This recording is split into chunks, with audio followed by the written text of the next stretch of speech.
Hello students, मैं मंजूर Ahmad model school Toda Singh के ऑनलाइन प्लेटफॉर्म पे आपका स्वागत है।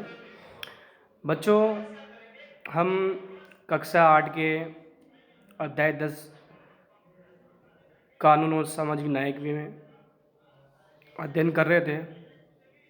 आज हम इसी का एक टॉपिक है भोपाल गैस त्रासदी। भोपाल आप जानते हैं भोपाल कहाँ है?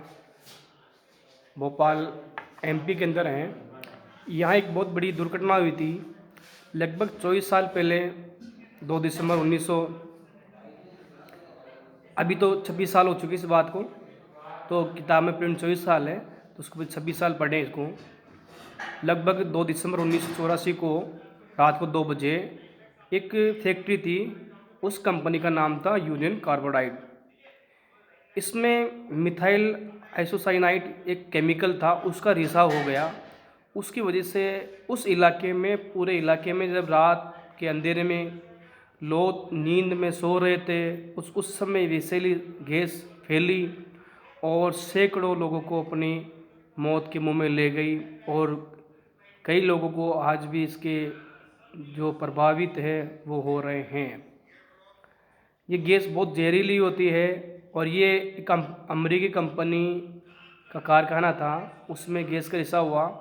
क्यों हुआ? क्योंकि कंपनी ने जो सुरक्षा के मापदंड थे उनको पूरा नहीं किया। कल हमने पढ़ा था सुरक्षा के, मजदूर सुरक्षा के लिए, तो सुरक्षा की जो नियम है उनको फॉलो नहीं किया, इसकी वजह से उनको समस्या हुई और वो समस्या इसका विकराल रूप लिया और वो समस्या कारण कई लोगों की जान ली। तो देखो, सबसे पहले जब कोई फैक्ट्री लगती है, कारखाना लगता है, उद्योग लगता है, तो सबसे पहले पर्यावरण मंत्रालय से हमें अनापत्ति प्रमाण पत्र या एनओसी लेनी होती है। उसके बाद ही वो और सुरक्षा मानक पूरा करती है, तो ही उस फैक्ट्री को या उद्योग को या इंडस्ट्री को वहाँ स्थापित होने के लिए परमिशन दी जाती है। और साथ में उनको जो विषैले पदार्थ निकलते हैं उनको वहीं पर ही उसको ख़त्म करने के लिए भी प्रोग्राम या उनका जो सिस्टम है वो बना के देना होता है।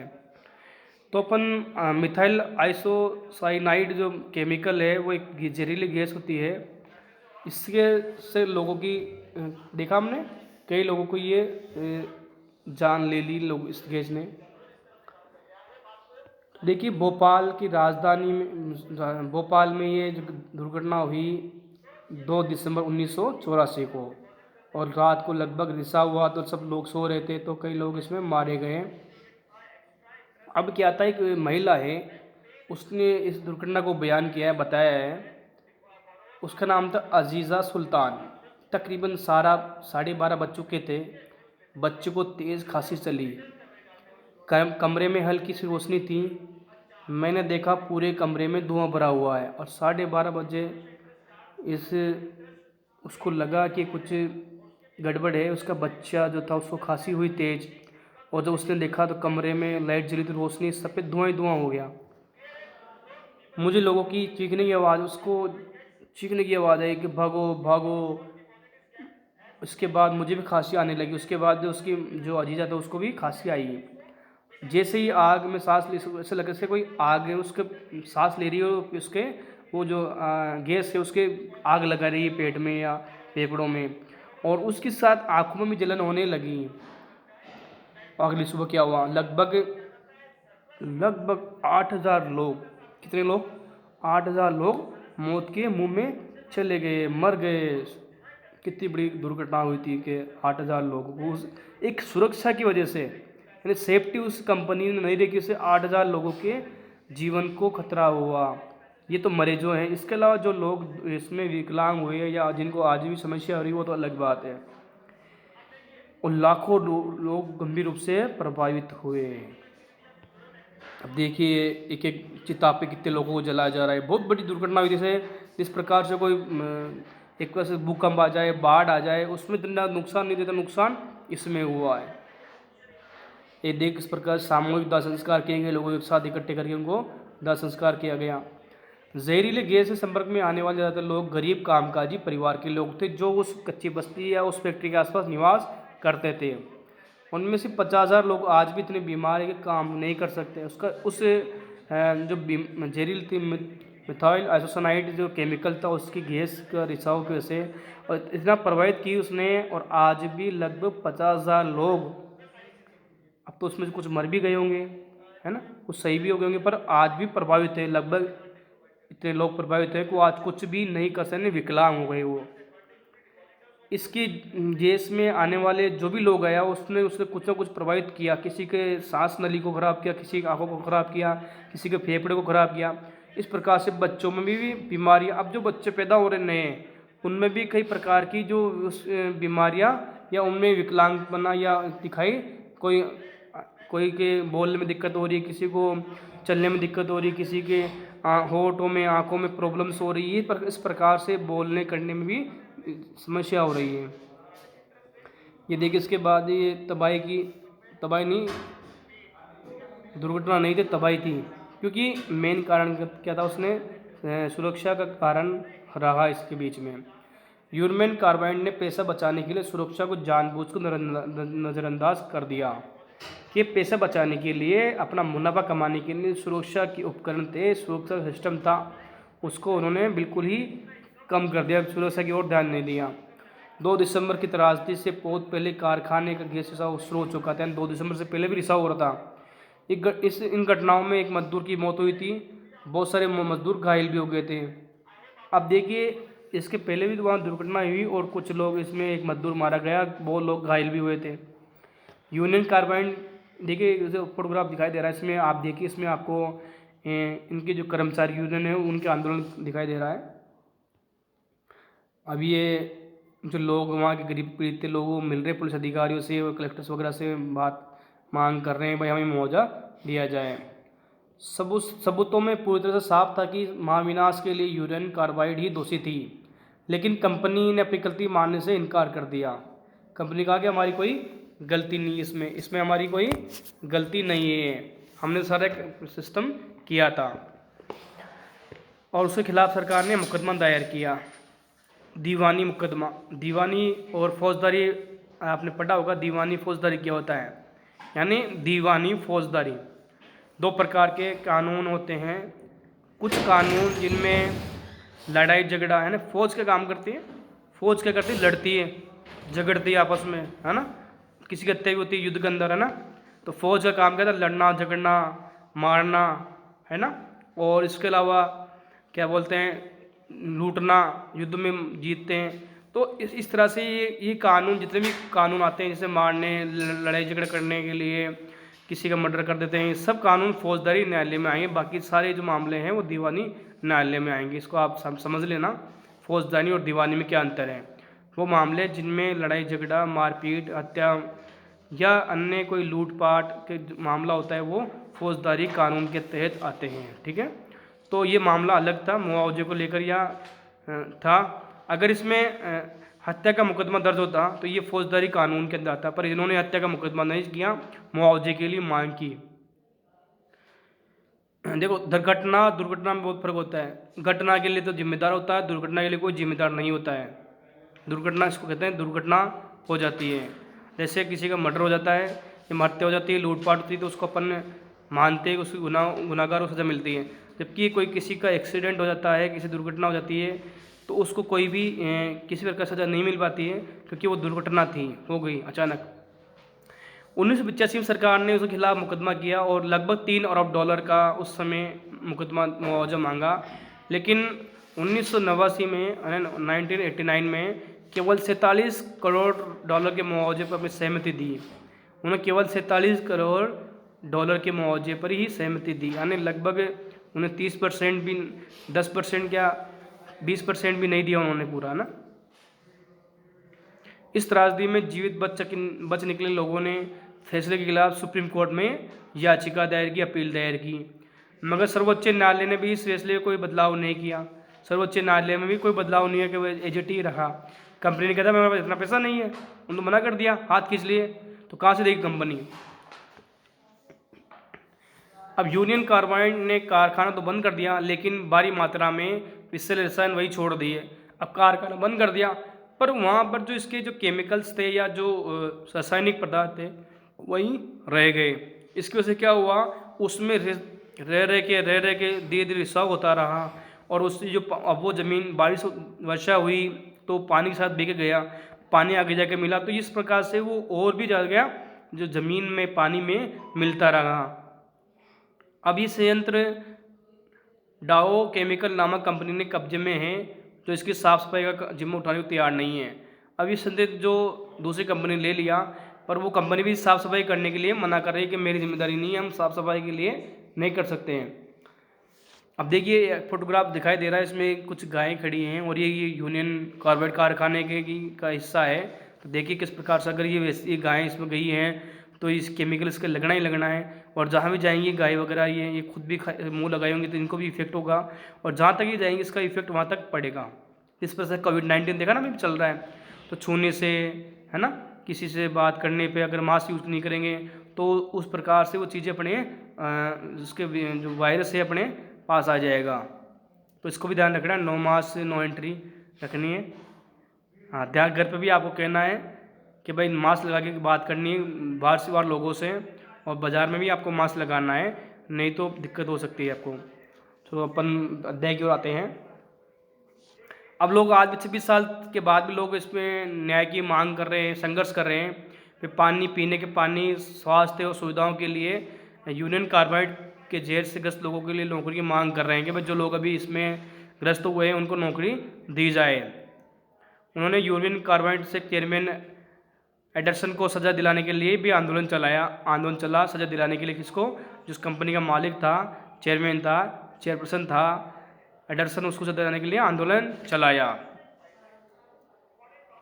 अब क्या वाकई में मजदूर की कीमत कोई जानता है कि मजदूर की कीमत क्या होती है? कोई नहीं मानता है। एक मालिक के लिए मजदूर की कीमत कुछ भी नहीं, केवल उसे काम करने वाला होती है, जबकि उस फैक्ट्री का, उस उद्योग का सारा दारोमदार उस व्यक्ति पे ही होता है। अगर उस व्यक्ति काम करना बंद कर देगा तो उस फैक्ट्री का, उद्योग का संचालन बंद हो जाएगा और उस मालिक को मुनाफे की तरह नुकसान हो जाएगा। तो परंतु जो फैक्ट्रियाँ हैं वो मालिक या उद्योग, वो लोग उस मजदूरी को कीमत नहीं समझते हैं। अगर आप एक मजदूर की कीमत क्या होगी ये अपन देख रहे हैं, ये टॉपिक है, एक मजदूर की कीमत क्या होगी, क्या होती है ना। अगर आप भोपाल के महाविनाश की वजह को समझना चाहते हैं तो सबसे पहले ये जानना पड़ेगा कि यूनियन कार्बाइड ने भारत में ही कारखाना क्यों खोला, क्या वजह थी उन्होंने भारत में ही अपना कारखाना स्थापित किया। क्या होता है कि भारत एक गरीब देश है और यहाँ असंख्य लोग बेरोज़गार हैं और वो कम मजदूरी में भी कार्य करने के लिए तैयार हैं। जनसंख्या ज़्यादा है तो जो मानव श्रम बहुत मिलता है और वो भी कम पैसे में, जबकि अमेरिका या दूसरे देशों में जहाँ पर कंपनियाँ होती हैं वहाँ इनको काम करने के लिए बहुत उनके लिए बहुत मजदूरी खर्च या उनकी लागत आती है। अगर भारत का मजदूर 100 रुपये में काम कर लेता है तो अमेरिका का मजदूर 100 रुपये में काम नहीं करेगा, वो 1000 रुपये से कम नहीं लेगा वहाँ का मजदूर। तो उनको 100 रुपये में यहाँ उनके काम हो रहा है तो वो 900 रुपये नुकसान क्यों खाएंगे, है ना, 900 उठान क्यों उठाएंगे। तो इसलिए वो क्या करते हैं, जो गरीब देश होते हैं वहाँ जाके वो फैक्ट्री लगाते हैं और लोगों को रोज़गार देते हैं, पर साथ रोज़गार तो देते हैं पर उस सुरक्षा के जो प्रबंध है वो पूरा नहीं करता है। जबकि वही कंपनी अगर अमेरिका, ब्रिटेन या किसी विकसित देश में लगाती हैं तो उसको सारे मानक जो होते हैं उसको सुरक्षा के सारे पूरे करने होते हैं, उसके बाद ही वो फैक्ट्री स्थापित होती है। पर हमारे यहाँ जैसे किसी मंत्री का फ़ोन चल गया, विधायक का फ़ोन चल गया तो भाई ठीक है काम कर दो, काम हो जाता है ना। तो वहाँ ऐसा काम नहीं होता है।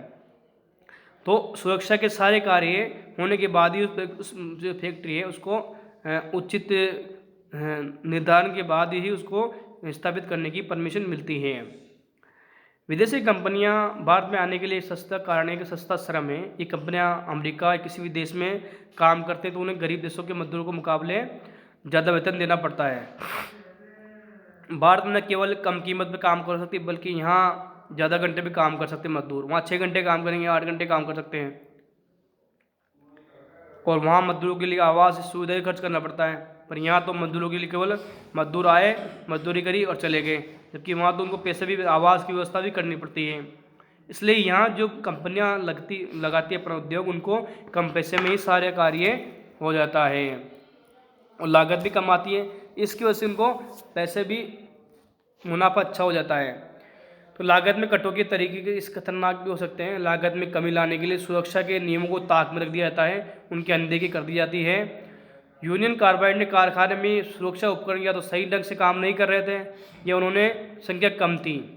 1980 से लेकर 1984 के बीच मिक संयंत्र के कामगारों के दल ने 12 में से 6 घटा दिया। उनको जो संयंत्र जो काम कर रहा था या फैक्ट्री थी, उसमें जो सिस्टम चल रहा था उसमें 12 लोग कार्य कर रहे थे, तो उन्होंने उसकी जो संख्या 6 कर दी। सुरक्षा का काम जो देख रहे थे, मजदूरों की सुरक्षा प्रशिक्षण की अवधि भी 6 महीने से घटाकर 15 दिन कर दी, यानी उनकी सुरक्षा की जो अवधि थी प्रशिक्षण की वो भी कम कर दी गई। मिक कारखाने के लिए रात की पाली के मजदूर का पद ही खत्म कर दिया, यानी जो मजदूर दिन में काम करता है वही रात में काम करेगा। यूनियन कार्बाइड के भोपाल और अमेरिकी संयंत्रों में फर्क था। इसका एक प्लांट वर्जीनिया, जो वेस्टर्न वर्जीनिया है, पश्चिमी वर्जीनिया, उसमें अमेरिका में इसका प्लांट, इस कंपनी का एक प्लांट भारत में था। पर वहाँ उन्होंने क्या करा था, कंप्यूटराइज सिस्टम लागू कर रखा था। कुछ भी समस्या होती है, कंप्यूटर फटाफट अलार्म बजता था और अगर कोई दुर्घटना होनी हो तो चेतावनी दे देता था। जबकि भारत में ऐसा कोई सिस्टम नहीं लगाया उन्होंने, केवल मजदूरों के अंदाजे के भरोसे काम शुरू कर रखा था। अब देखिए, भोपाल में से कोई व्यवस्था नहीं थी जो अमेरिका में व्यवस्था थी। इस प्रकार से उन्होंने सुरक्षा के मामले को लेकर भेदभाव किया। अलग अलग देशों के बीच सुरक्षा मानकों में इतने ज़्यादा फर्क क्यों है और दुर्घटना हो जाने के बाद पीड़ितों को इतना मामूली मुआवजा क्यों दिया जाता है? इस बात का जवाब ये, भारतीय मजदूर का मोल अभी ज़्यादा नहीं मानते कि भारतीय मजदूर का ज़्यादा मोल नहीं है। एक मजदूर आता है तो फिर उसकी जगह 10 लोग तैयार हो जाएंगे मिलने काम करने के लिए, क्योंकि हमारे यहाँ बेरोजगारी ज़्यादा है। थोड़ी सी तनख्वाह के बदले न जाने कितने लोग असुरक्षित स्थितियों में भी काम करने को तैयार हो जाते हैं। देखते हैं ना, लोग कुआं खोदने के लिए तैयार हो जाते हैं, या जो सिविल लाइन के अंदर जाके लोग काम कर लेते हैं पैसे के लिए, है ना।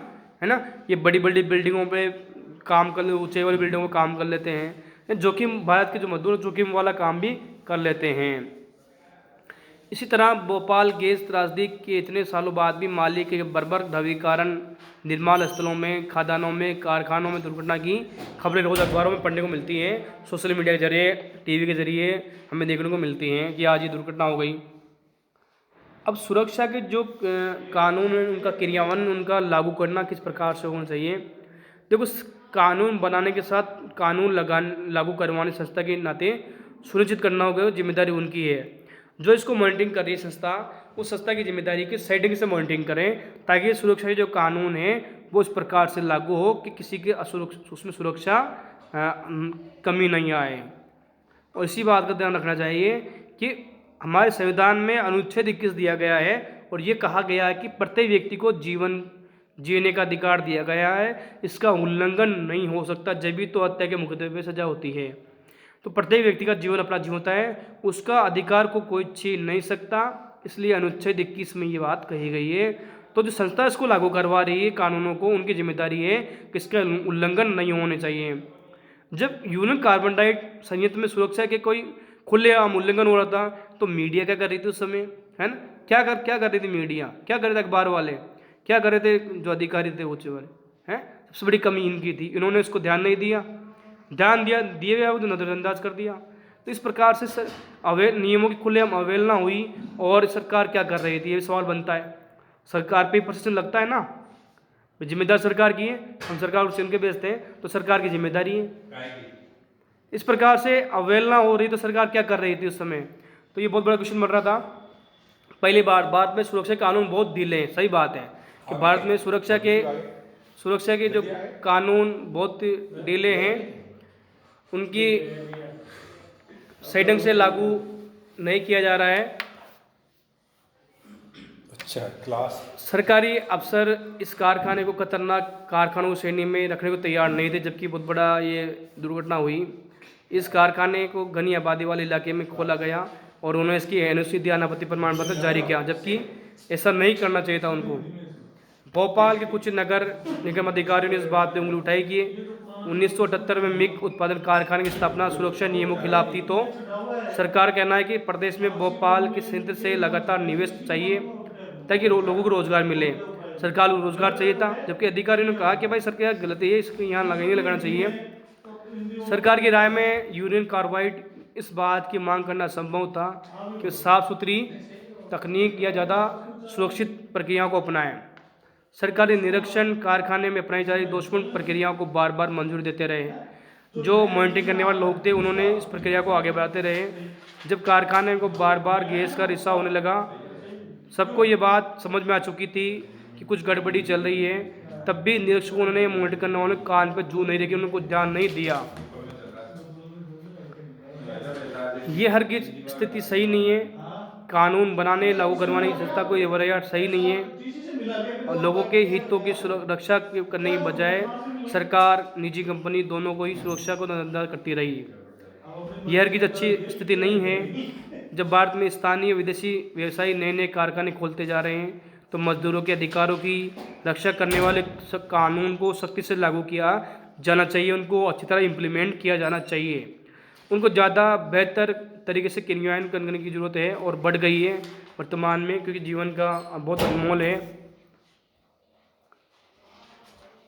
अब पर्यावरण सुरक्षा के लिए कई कानून बनाए गए हैं, तो अपन अगले टॉपिक में इसको चर्चा करेंगे और आज के अध्याय में इतना ही।